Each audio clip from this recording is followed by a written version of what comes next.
I'm a 4-H Youth Development Advisor for University of California, and I cover 4 counties in the Central Sierra region, so in the foothills, Lake Tahoe to Yosemite. It's really beautiful out here. And it's what, 10 o'clock out there your time, right? Yep, 10 a.m. So good morning. I say good morning, and Jamie's going to say good afternoon. Absolutely. So I'm Jamie Morris, and I am the 4-H volunteer specialist for the University of Maryland Extension 4-H Youth Development Program. Prior to taking this position on in June of 2016, I did work in the county as a 4-H educator out in the western part of Maryland. So if anybody's familiar with our teeny tiny state, I was way out in Washington County and now at College Park, right across the street from our university. But we are excited to share with you our presentation today, and we've titled it Creating a Culture of Appreciation, which we're going to talk about a lot of things today, but we thought it would be appropriate for this month, especially since April is National Volunteer Month and April 23rd through the 29th is National Volunteer Week. So we thought this would be an appropriate topic and something that we might be able to use throughout the year. Is that right, Jillian? I'm hoping that it'll be a year-long commitment to creating this culture. Absolutely. So without further ado, I think we're going to get started. Is that good with you, Jolyn? Yeah, I think we'll still have some people jumping in, but we might as well start and then we can end on time. All right, sounds good. And don't worry about typing in the chat box throughout. We can answer questions. We can stop and answer anything that you have questions about. So, all right, moving on. So today, during our presentation, we hope to achieve the following objectives that you see on your screen in order to assist you in creating your own culture of appreciation in your programs with your volunteers and with your colleagues as well. So we hope that we will be able to, or we will define and compare recognition and appreciation so we can understand that how that applies to your role. We're going to highlight volunteer motivation and recognition preferences and their importance to creating this culture of appreciation, but also to help you facilitate that. We'll introduce you to the 5 languages of appreciation in the workplace, and we hope that this will help you to develop how you can show appreciation and create that culture within your own program. And then finally, we hope to provide you with some simple ways to show appreciation to your volunteers, your colleagues, co-workers, even your administrators and supervisors in order to create this overall feeling of welcome, belonging, and appreciation throughout your program. But first, we would like to start with ISoter, which, as you can see, is an acronym, but it is also a model of volunteer administration and development. So in the chat box, and this is not a question I would like you to ask, but I would like to know in the chat box, for those of you that are on, how many of you are familiar with this model? And if you would like more information about it if you're not. So if you could just go ahead while you're listening, you can type in if you understand or if you've heard of this, because this is the basis of where our work in the Volunteers of Task Force, this is where it is coming from. And thank you, Heather and Linda. Yay, we have some good comments. I like to have people interact with webinars. All right, so there are other models that are out there, including GEMS. So some of you may have heard of that, and that stands for Generate, Educate, Mobilize, and Sustain. There is also LOOP that you may be familiar with, and that actually stands for Locating, Orienting, Operating, and Perpetuating. So as you can compare those two with the ISoter, which is on the screen, they all have some similar steps, and there's plenty of information out there about all of them. And one of the things we hope to do after this is try to send out information and maybe a copy of the PDF for this presentation, and we can include this model in it for those of you that have not heard of it or not familiar with it. However, our task force likes to focus on this model for its ease and consistency. So as you can see, each letter correlates to a specific step in the volunteer management and development process. But there's a little clarification for each of these. So I'm going to go through each step just so you understand what they are, and it will connect with what we're talking about today. So as you can see, the I stands for identification, which includes finding people with the competence and attitude essential to be 4-H leaders. S, it says on the screen, is for screening, but it actually is selection, which includes screening and interviewing potential volunteers to match volunteer roles that are needed within your program. Orientation is the O, and that is the process of onboarding your volunteers to be a part of your 4-H program. And this usually provides the basics, including youth development, expectations, overview of 4-H, trainings offered, policies to follow, connection to extension, and support and resources. And I'm sure every state has a different onboarding process, but whatever you do should be consistent and cohesive for all of your 4-H volunteers. Training is our T, and that's developing knowledge, attitudes, and skills through online, face-to-face, or other methods of education. This may be required prior to a volunteer beginning a specific role, but can be offered throughout to develop their skills and abilities.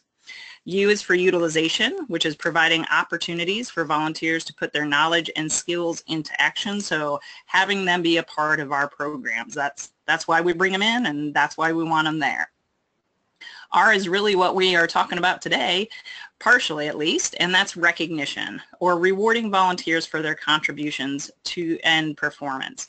So this will be where our presentation is going to connect specifically to ISoter, but as you can see, there's a lot leading up to this step in our model. So we'll touch on how gathering information at the previous steps will help with this, but we will also talk about how it's not all just about recognition. And then finally, evaluation, which is assessing volunteer participation and achievement, as well as providing feedback on their role. So it was good to see that most of us, or most people that are on the webinar, are familiar with this. But again, one of the things we hope to do is send out some information after our presentation to everybody. And you're going to have to excuse me, I just put up all my pictures at once. So we all use volunteers to help our programs grow, thrive, and survive. And most of these came from my program out in Washington County, but not all of them. And although 4-H volunteer roles may differ from county to county or state to state, they usually include assistance with clubs and projects, working with youth at camps, outreach, or other events, and especially at the fair. So volunteers give countless hours of service during their leisure time, and this is a big thing. It is important for us to remember that they could be doing something else, but they choose to help us. They also do jobs so we don't have to, and they bring expertise that we may not possess. I know I don't know how to tag a goat, nor do I think I could even if I knew how. But when I was a county educator, that was part of my job, as I'm sure it's part of many of your jobs. But luckily, I had a volunteer with the expertise that I could rely on to do the job during tag-in, and then I could be there, I would witness it, and all I had to do was record the tag number and the weight. So it's good to have those volunteers that have that expertise. And they also help us meet our program and organizational mission and goals. Their support, dedication, and passion help us reach a larger population than we could on our own, which in turn has a greater impact on our program and the community we serve. So with all that being said, then shouldn't we strive to create a positive environment for our volunteers, one that new volunteers would feel welcomed and engaged in and involved in, and those long-term volunteers, some who have been around a lot longer than we have, feel they belong to, they're useful to, and they're impactful to? So if you agree with that, then you're in the right place, because by creating a culture of appreciation, which is really creating an environment that people want to belong to and are connected with, you may be able to reap the rewards which could include the following: creating a positive, more pleasant work environment, increasing retention of not just our volunteers but us staff as well, improving productivity and quality of work, reducing stress, and improving morale. So although we're going to focus on volunteer development, because that's our job, all of these benefits can apply to your program as a whole. So I've heard a lot of comedians say, happy wife, happy life. I'm sure some of you may have heard that. But in our case, we should think of it as happy volunteers, happy program. I know it's not as catchy, but it's just as poignant.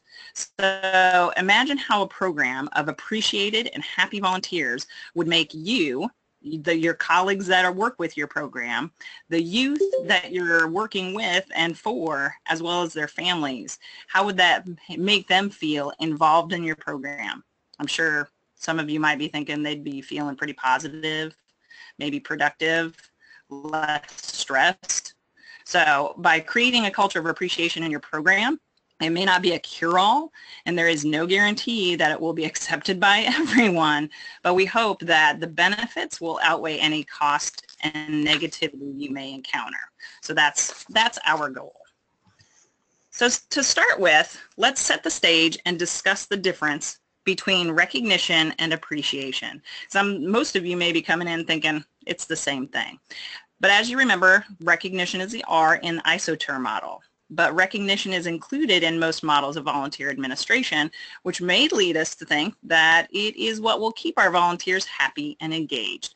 But let's see if that is truly the case. So here are some differences. Recognition is defined as the acknowledgement or the process of recognizing an individual's abilities, knowledge, service, or other specific quality. It can take either a formal or informal mode, but is seen in most volunteer management programs in this formal fashion. On the other hand, appreciation is defined as the expression of gratitude for someone's time, energy, effort, or specific participation in a particular program. So that's just the definitions, and hopefully there's a difference that you're starting to see. So let's dive a little bit deeper and see how we might see these in our programs. So on one hand, recognition is going to usually focus on behavior, performance, or achievement of certain goals. So for example, a volunteer that serves X number of hours or years will receive a certificate or a pin for those number of hours or years of service. On the other hand, appreciation focuses on the value of that individual. So for example, an adult that spends a week at camp is going to receive all the smiles and high fives and hugs from the campers, potentially the teens, and maybe some of the staff members, if they're comfortable with it.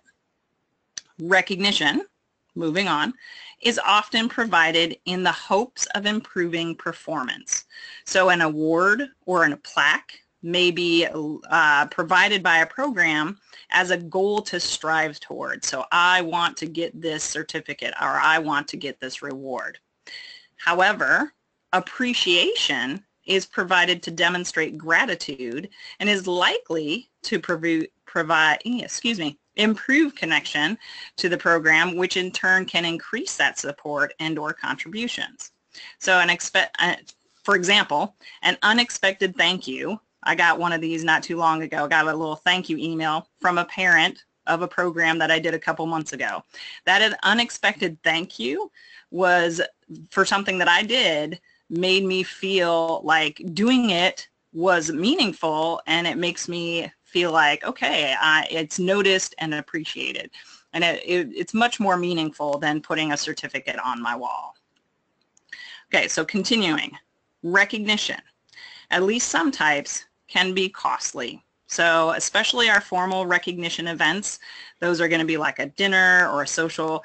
Those can cost a lot just for the food alone. Whereas appreciation, like that email that I got, didn't cost a whole lot. In fact, it was just the amount of time, energy, and thoughtfulness that this person put into it. So in that regards, a little bit better for our bottom line, so to speak. Recognition focuses on what is good for the program, company, or organization. So I'm sure we've all heard that volunteers' worth is calculated by their number of hours times the independent sector rate of $23.65 an hour. And that's what we loft as. This is their impact, and this is what they mean to us. However, appreciation focuses on what is good for the person, which can in turn be a benefit to the program and company or organization. So for example, a shy volunteer who may not appreciate receiving an award in front of hundreds of people at your achievement night, they may appreciate coming in to have a one-on-one with you in the office, or you calling them up just to say, hey, how are you doing, and what can you tell me about this program? Recognition typically is implemented in a top-down approach, meaning someone in a committee or the office is tracking these hours or years of service and decides who's going to get that certificate or award. Whereas appreciation can be implemented by anyone at any time. So for example, I could send Jolynn a thank you note for doing this webinar with me. It doesn't have to come from her boss or the head of the task force or the head of our committee. So based on these definitions and descriptions, we hope you can see that appreciation is more aligned with what volunteers deserve to see from our program. We're not saying recognition is bad. In fact, we're going to find out how it connects. So let's talk, I mentioned briefly that there's two different varieties of recognition. There's formal recognition and informal. So research shows that formal recognition is the most frequently used method of recognition in 4-H programs. Most of us recognize our volunteers annually, either with our youth at our recognition or achievement events, sometimes individual or as a group at a volunteer social or tea. But these are public displays, usually including some sort of refreshment or banquet, social time, speeches, and an extrinsic display of recognition. So that could be a certificate for the volunteer's years of service or annual contribution of hours. This is most likely not going to be for all of the volunteers, just certain ones that meet that specific criteria. Some may get a pin or a gift to thank them for that specific their specific service. And again, that's not going to be for all of them, but probably just for the ones with the highest number of hours or greatest number of years of service. And they might you might have plaques or awards for volunteers' great contributions to the program according to award criteria. Again, not for all the volunteers, just for those that are nominated will be considered, and only a handful might be selected. So in essence, our formal recognition gives a broad message of thank you to the volunteers collectively with the event and the meal, but it also may kind of single people out for greater honor. So as we all probably would say, a free meal is nice, but what if somebody doesn't attend that event because they don't like going to such functions? Then are they receiving your thank you? And how about the volunteers who do attend, but they just get the meal because they're not given they haven't served enough hours or served enough years to get that honor? Do you think they're feeling appreciated? So moving on to informal recognition. Oh, excuse me. So informal recognition are the small everyday gestures one does to express gratitude. Rather than being an event that is organized for the whole group, it is an action initiated by a supervisor, colleague, youth, or parent. They are usually personal and spontaneous in nature and focus on the unique characteristics or accomplishments of the individual. Informal recognition is also considered extrinsic as it comes from other people, but it's seen in the research as being more significant and more important to volunteer development. Some examples of what we would call informal recognition would be that verbal recognition of an individual's accomplishment. So thank you, Jolynn, for your webinar today. It was awesome. Praise, or what we would call that pat on the back. Encouragement from other participants in the program. I got a lot of that last week at the National Extension Conference on Volunteerism after my lightning round. A lot of people said it was a great presentation. That's encouragement from other participants. A little thank you note, a phone call, an email, a personal visit. All of this would be informal recognition. Again, any of these ideas can be given by anyone involved in the program, from a youth to a parent, to an educator, or a colleague, but the research does show that volunteers prefer receiving the thank you notes, phone calls, and visits in that order. That's their top 3 choices from 4-Hers preferably. then the parents, and then lastly from the educators. So this is not to say that we, as the educators, as the professionals in 4-H, are the low man on the totem pole, but there's a greater impact that would come if it's coming from a 4-H member. So just some things to remember. So as you consider how to recognize your volunteers both formally and informally, we ask that you try to connect to a volunteer's motivational need. And this may not be anything new to people that have been within our system for a long time. But we know that we're all motivated by different forces and needs. And many of our volunteers will tell you that they don't do it for the recognition, that they are part of us because they want to help us, or they were 4-Hers as a youth. So even if they say they don't do it for the recognition, it may be true, but appreciation is still human nature. People want to be recognized for their contributions and talents, although this may mean something different depending on their motivational need. So most of our 4-H volunteers are going to help for some intrinsic motivational reason. So it could be by achievement, as you can see down in the green circle. And this would be someone who strives for excellence and wants to do their personal best. So this type of person is going to be helping because they want to make a difference. They want to be the change in the world, so to speak. So someone that's motivated by achievement might feel appreciated if you were to give them a task that they were really interested in and successfully completed. So they would be intrinsically motivated to help, but that might be a way to show our appreciation for them.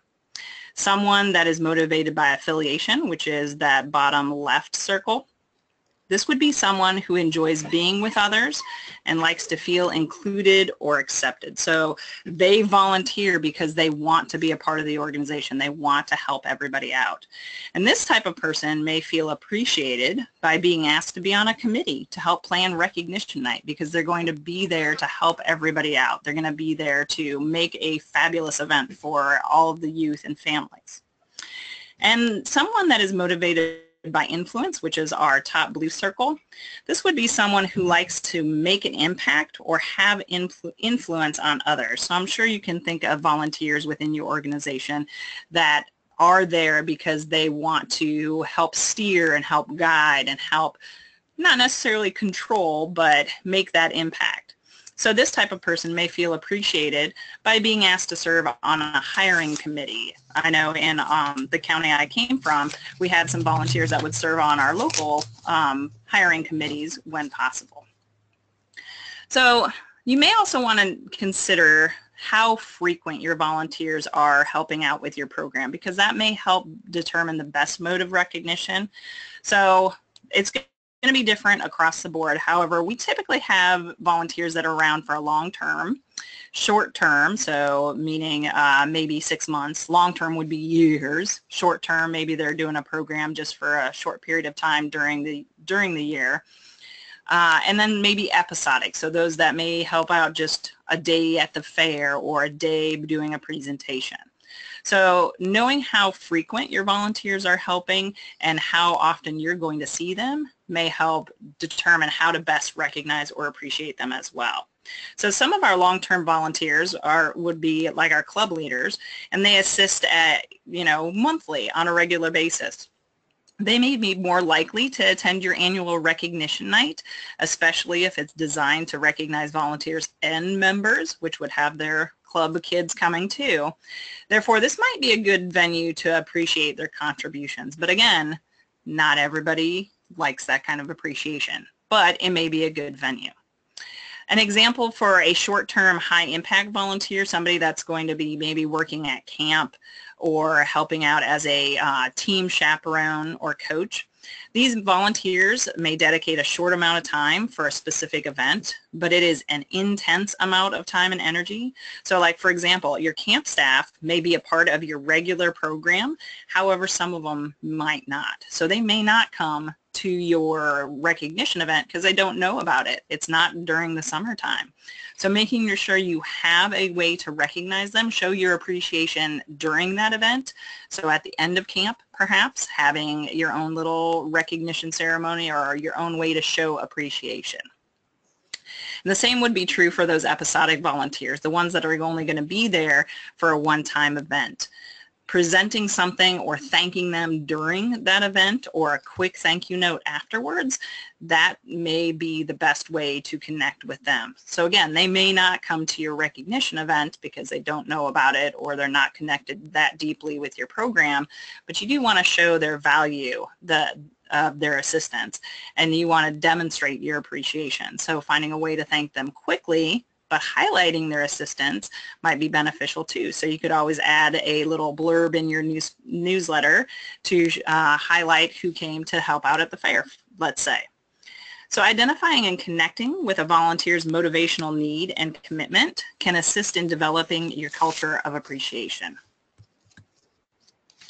So what you see on your screen is a quote from John L. Lipp, and this is actually from, he is associated with Energize Incorporated, which is an international firm specializing in volunteerism. And he says what the culture of appreciation is. So he says it is a combination of both formal and informal recognition. I know what you're thinking. Okay, we don't have to start from scratch, which is true, especially if you already have a formal annual recognition event. That means you have half of this at least. But what I would like you to think about and ask yourself, is that all you have? Because if it is, because when I think about my time in the county, that was my main avenue of appreciation, was that formal recognition event. I did have many recognition events at the end of our summer camp, but other than that, I know I should have used some more appreciation. So in my case, and most likely many of yours, you may just need to add some infusions of informal recognition in order to cultivate your culture of appreciation, which in turn will help you and your volunteers feel respected and valued, creating a deeper sense of connection to your program, our organization, and our mission. But what type of informal recognition can you add to truly show your volunteers that you appreciate them? It's necessary to include regular gestures of gratitude that are preferred by the volunteers. So just like we suggested connecting to a volunteer's motivational need, it's important to connect to a volunteer's preferred language of appreciation. And if that doesn't make sense, it will shortly. So in preparing for this presentation, JoLynn and I talked about a lot of things, and one of the things she suggested was reading a book called The 5 Languages of Appreciation. And through that, we found that this informal recognition that's spoken about in the research, the praise, the encouragement, thank you notes, and all of that, it's actually reflected and expanded upon in the book, The 5 Languages of Appreciation by Gary Chapman and Paul White. So JoLynn's going to take it away here in a moment, and we hope that what follows, talking about these languages of appreciation, will help you strengthen your ability to infuse informal recognition in your program to help create a culture of appreciation on your own. So Miss JoLynn, are you ready? So ready. Excellent. Take it away.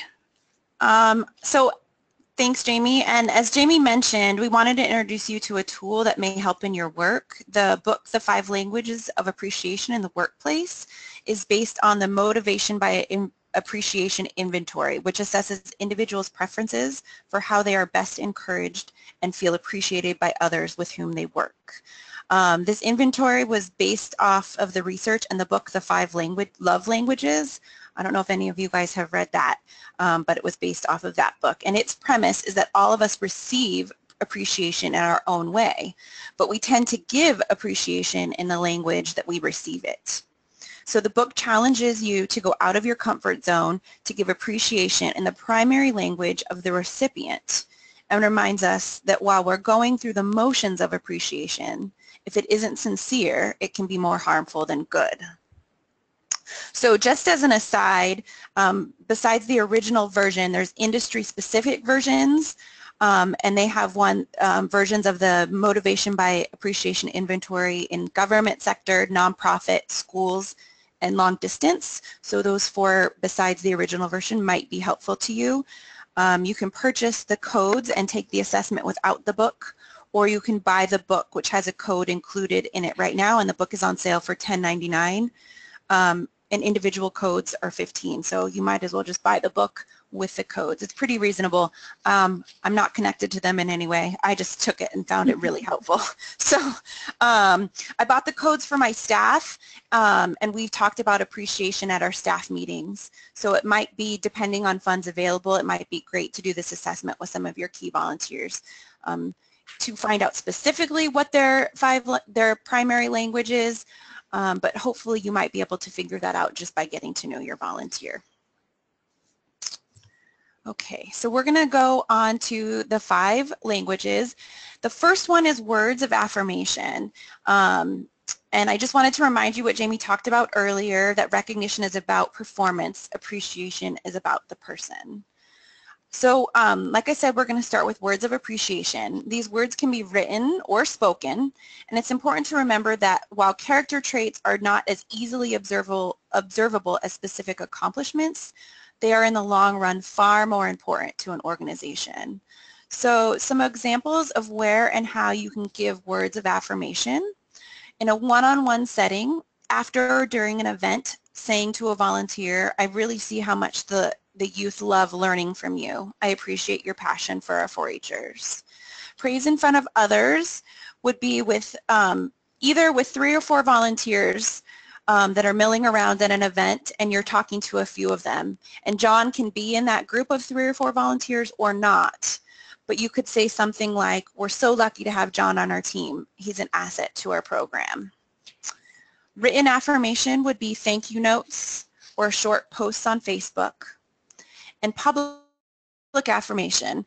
As staff, we're often asked to come to give an opening talk in an event. You can say something like, I appreciate the extra time and effort Chairperson Sally of X, Y, and Z event put into this. It was a big undertaking and her dedication to the program is evident.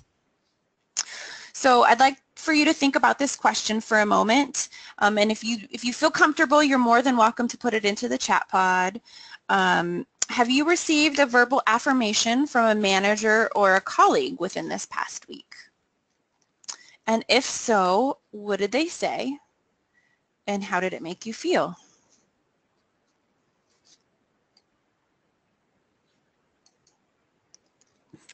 I'm waiting for you guys to type. It might be a while. It might take some time, but or you can just think about it.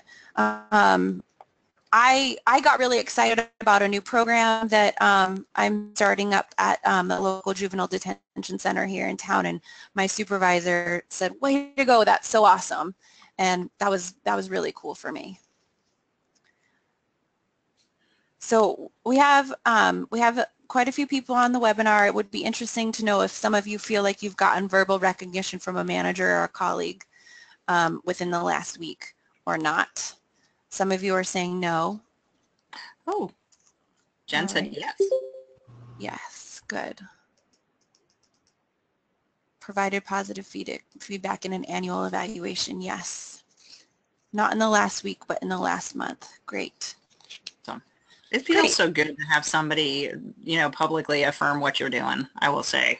For somebody, so my second language is words of affirmation, and so for me it really is important for supervisors, colleagues to give me those words of affirmation and to say thank you, you're doing a great job, we really appreciate you. So all right. You're doing a great job. Oh, I appreciate you, Jamie. Thank you. Thank you.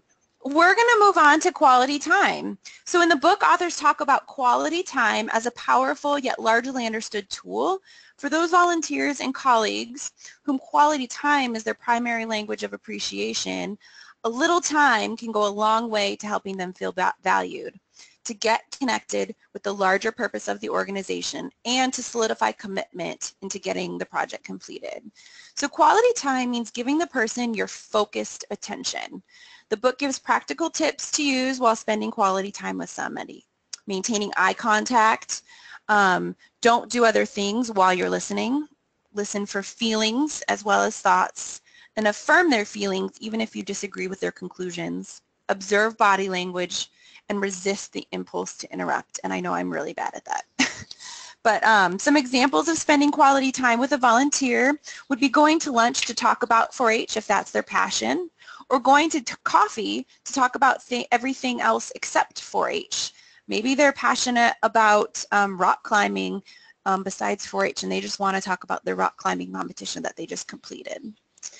Letting them know that you can stop by your office at any time just to chat, or taking a free moment during an event to check in. Obviously, as staff, we need to be careful about the stopping by anytime just to chat. We don't want somebody to come in to talk to us for 4 hours while we've got something important. So we do want to make sure that there's boundaries, but making sure that volunteers know that they can come in and talk to you just about their life. So again, I'm going to pose a question. When you have free time with volunteers or colleagues, do you often inquire about their personal interests?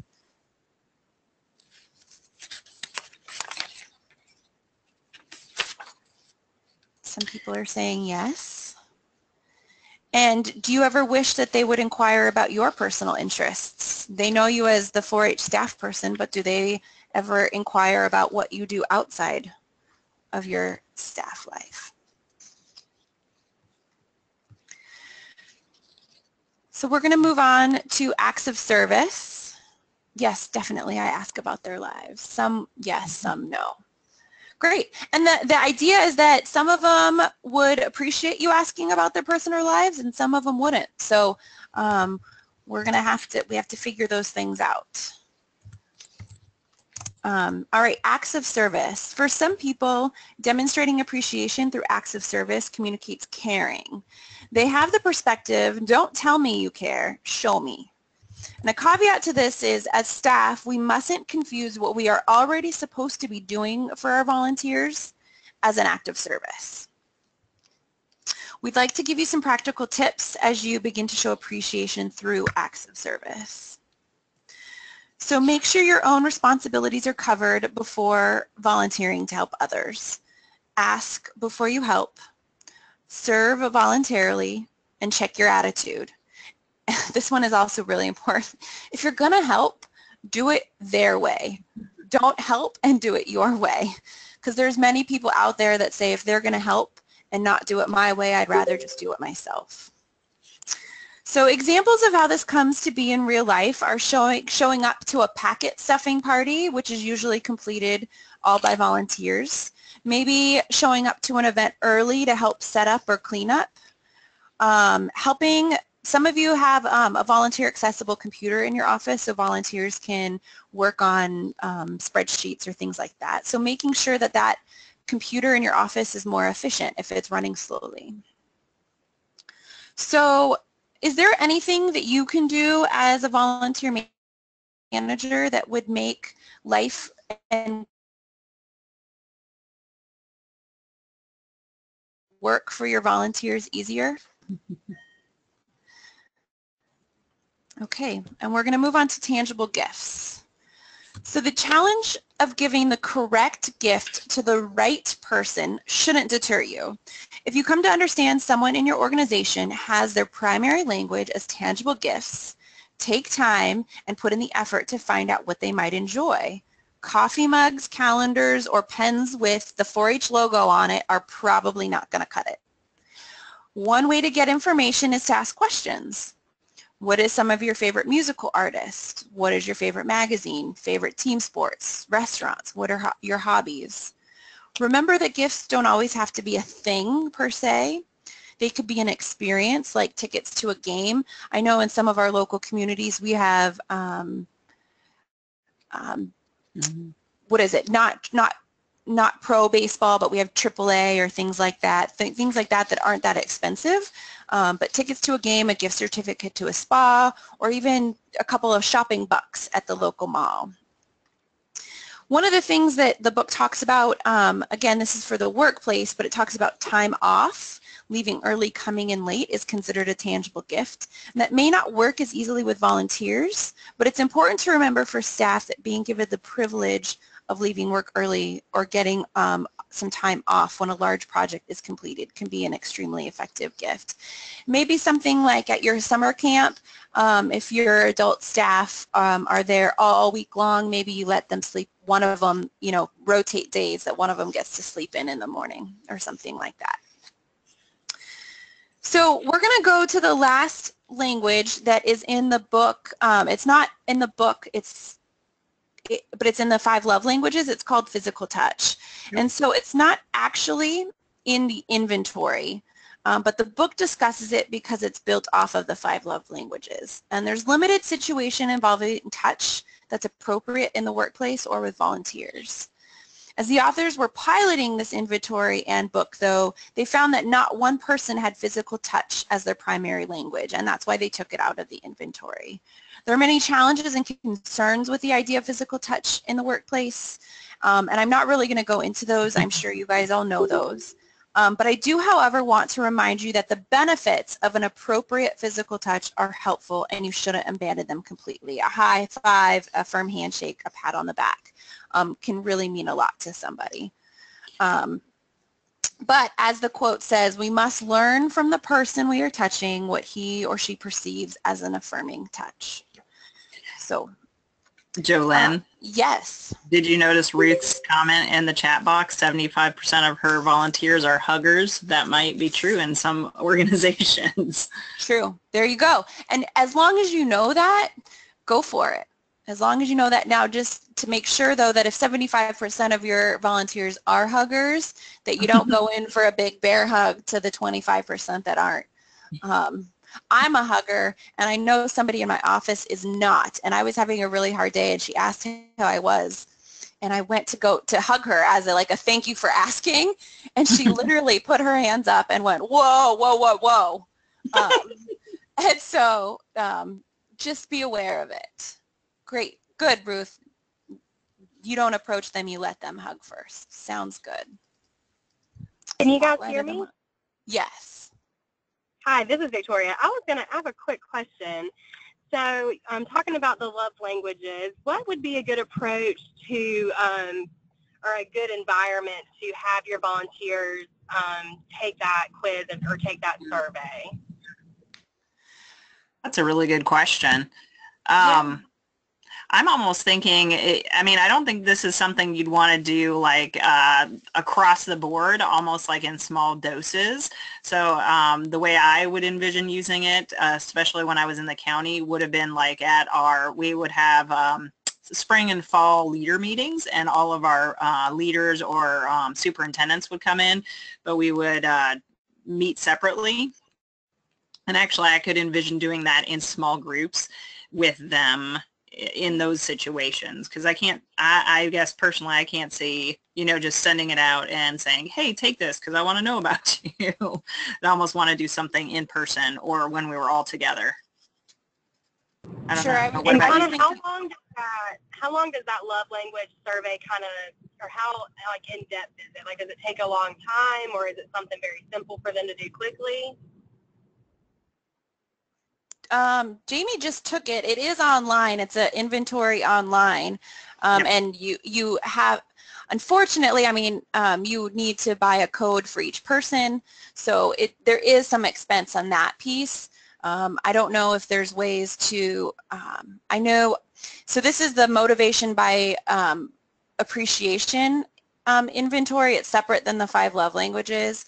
I know that there are similar things like Myers-Briggs that, you know, there's the paid version and the unpaid version. I don't know if there's an unpaid version to the motivation by appreciation. And I will say it doesn't take that long. I think it was like 30 questions, and it took probably less than 5 minutes. But Jolene, how would you use that with your volunteers if you were going to use it and had the money to to actually have them do the inventory?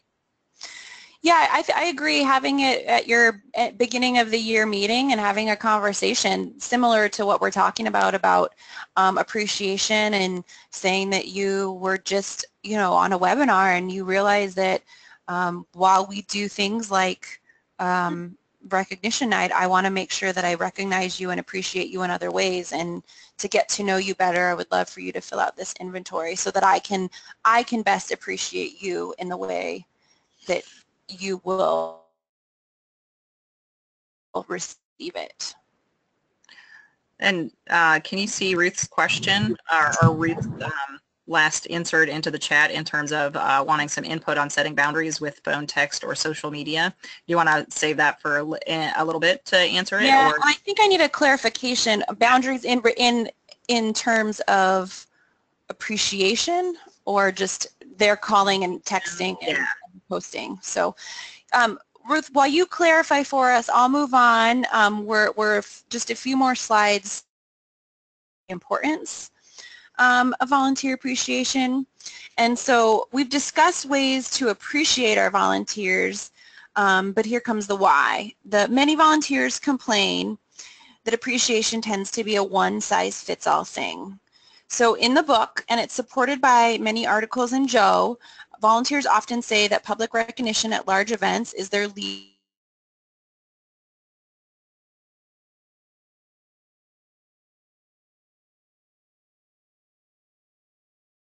me not at all. Just we need to be adding these other pieces to it.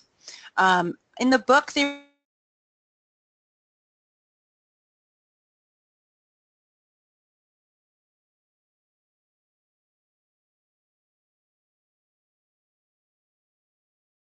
really having the volunteers' expectations match the position.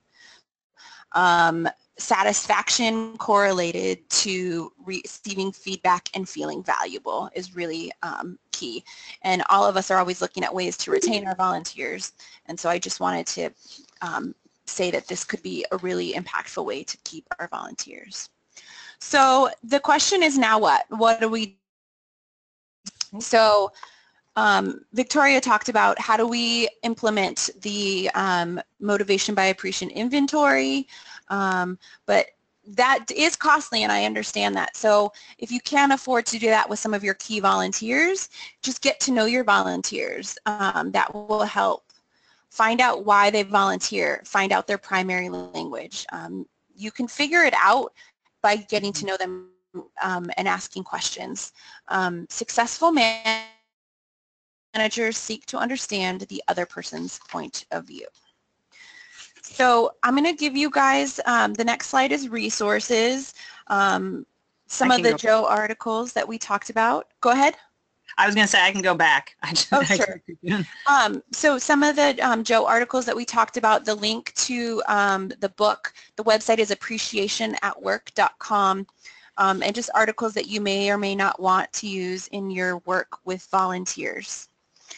And so we're going to open it up to questions. I'm going to try and go back to Ruth's question. It looks like she did clarify. Mm-hmm. And then while I'm trying to read Ruth's,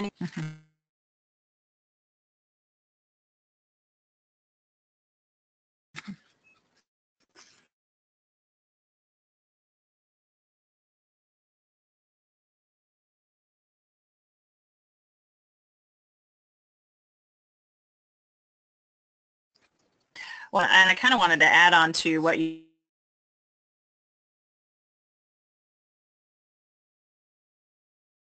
take those different types of appreciation. So if you are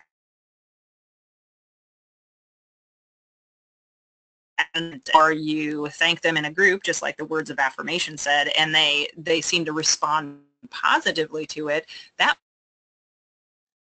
draw back and they're just like, you know, looking embarrassed or looking kind of like, you know, they didn't want to be there, then that may not be their preferred language. So rather than spending the money, you can just start making those observations and thinking about what are those 4 main languages that would be in the inventory: the gifts, the service, the quality time, and the words of appreciation, and just start paying attention to how people react to what you're demonstrating to them. All right, so I'm reading Ruth's question, and if I think I understand it right, they're calling and texting on the weekends, and they're getting agitated when you don't call them back. You don't want them to feel unappreciated, or that you don't want to answer their calls, and I understand that. So yeah, setting boundaries is really important. One of the things that I do is I'll text them back or something, and I'll say, great question, can I get back to you on Monday when I'm at the office? And and that lets them know, hey, I heard you. I think it was great that you asked me that, and I will get back to you. That's one of my suggestions. And then, eventually they'll start knowing, okay, I don't call them on the weekends or after 5. Obviously, we all get those calls, but, unless it's an emergency, they'll know not to call you off those times. Jamie, do you have any suggestions for that? I mean, that definitely is a great suggestion. I think one of the things we've talked about across the state is us ourselves disconnecting. So, if you're getting an email and you're checking your email on your phone on the weekend and then you feel obligated to respond to it, we need to check ourselves in that situation, because when we start responding, if it's not an emergency, then we're kind of setting that precedence that, oh, yeah, you're going to respond no matter what. So gauge yourself as well, and know that if it's not a emergency or a burning question that has to be answered immediately, that, yeah, take that time. And you may get a little flack about not getting back to them, but you can always reinforce, well, it was the weekend, or I was doing something else, and or even just saying, okay, I'm responding now to it. Was there another one from Ruth? Good suggestion. Yeah, and I agree too. When you're at the grocery store, you could say, I would love to talk to you. Give me a call when I'm in the office. Exactly. This is a really important topic, and it's something that I really, instead of saying I can't talk, say this is important, and I would love to talk to you about it. Call me in the office on Monday or tomorrow. So, right. Any other questions via chat or on the call?